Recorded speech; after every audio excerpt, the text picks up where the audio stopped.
Hello, Rani aka Mac, and welcome. So we had a great new post recently asking the community to name 3 animals that can be found in the Xi'an Empire using the knowledge and our understanding of the Xi'an language. Obviously I cannot help in naming them because I know nothing about the Xi'an language, but I was very excited to see the variety of fauna which we will one day get to see, pet, or run away from one day down the line. Now, I'll go through each animal and read the blurb, but also look into how this will affect us from maybe a gameplay standpoint. If you feel like you have a good, appropriate Xi'an name for each animal, then you have until November the 16th, 12 PM PST time or 8 PM GMT to get your entries in. The link is in the description should you want to do so. So the first animal we saw was a wool-yielding animal, basically like a Xi'an sheep. It's a domesticated animal bred for its fur, which is used in textiles. The cloth it produces is soft, smooth, durable, and takes well to colours, kind of like a cross between a vicuña and silk. It's native to rocky, high-altitude biomes, and its unusual hoofs are well suited to navigate amongst the craggy terrain. Now, the Xi'an have effectively propagated the species throughout the entire empire. It's kind of like a cross between a sheep or a goat or a dog. Without a scale comparison, it's hard to sort of judge its size, but I would estimate it to be around the size of maybe a lamb.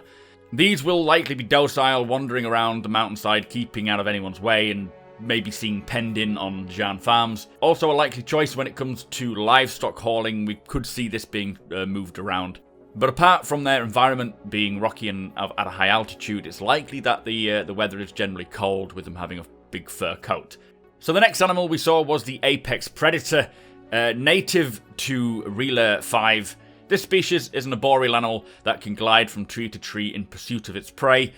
They say it generally feeds on other arboreal creatures, but it has been known to go after land-dwelling creatures if the size is right. It mainly preys upon vegetarian animals, but it has been known to defend its territory from other predators when threatened. It is heavily endangered on its native world, but has a stable population on the preserve world of Coli, or Elias 3. So this one looks rather menacing, one to avoid definitely. It's unsure as to why it's endangered. Nothing has been said whether it's been hunted by animals, Xi'an, or other predators, although it did state that it does defend itself, so there must be another larger predator out there that attacks this one.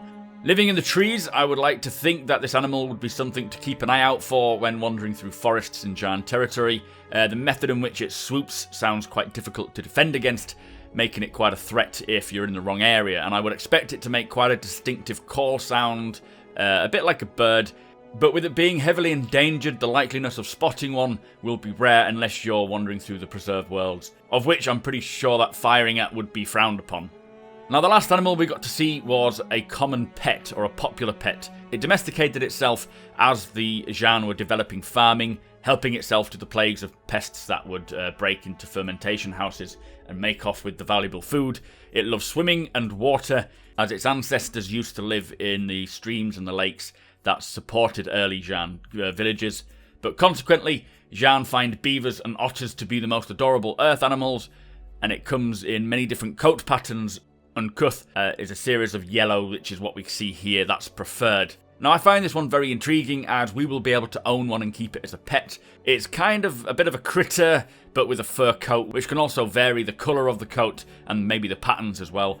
About the size of a small dog or a cat, I would say. Appears to perch more like a primate, and with its ears the size that they are, I'm sure it'll have great hearing.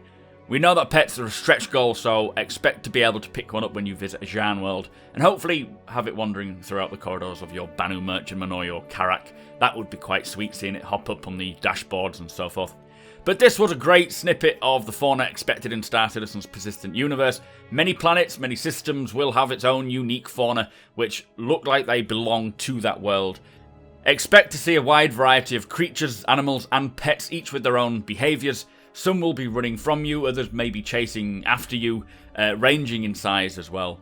This was a nice look into what we can see in the Xi'an territory. The idea of fighting off a sharp-clawed, sharp-toothed alien creature, or wandering through farms of domesticated animals, or even just seeing the choice of small creatures available for purchase in pet stores.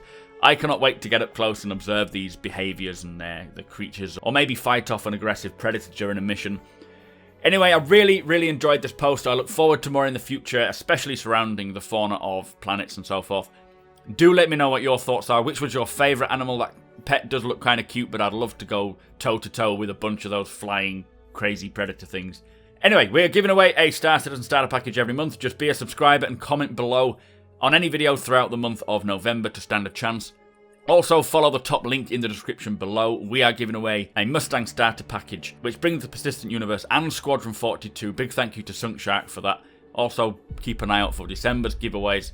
Be sure to follow me here on YouTube, Twitch, Twitter, and Instagram, and I shall see you next time.